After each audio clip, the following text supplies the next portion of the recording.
Ito na palabas, no? So, yan, hintay mo lang siya. Kung ano, masisilip pa yung ganyan, no? Dapat nagaganyan na. Kasi yan yung nagje-jailbreak. Ito yung pinaka-jailbreak niya. Dito naman dapat blinking lagi. Okay, hintayin mo lang yan. Wala kang ihuhulog.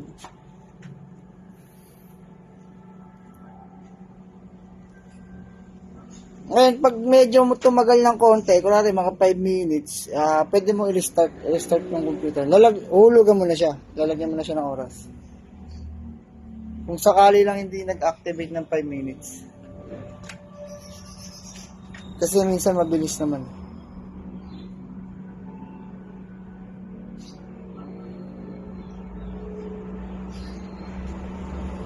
So, lagi mo check yung kung ano lang, yan, blinking lang yan.